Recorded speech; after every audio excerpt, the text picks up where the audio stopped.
Fe ddechreuodd y stori 200,000 o flynyddoedd yn ôl, yma yn y dyffryn hollt, The Great Rift Valley.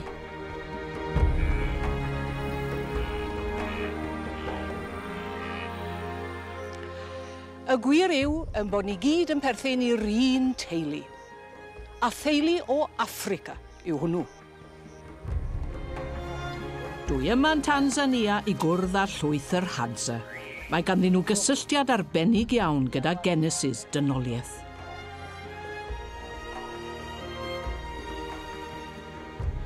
Does neb ar wyneb yr hen ddaear yma yn byw yn agosach at ffordd o fyw yn hen gyndeidiau ni, y dynion a'r menwod cynta, na'r rhain, yr Hadza. Dyw'r Hadza ddim yn ffarmo, maen nhw'n chwilota a hela am bob bripsyn o'i bwyd, yn union fel yr Homo sapiens cynta.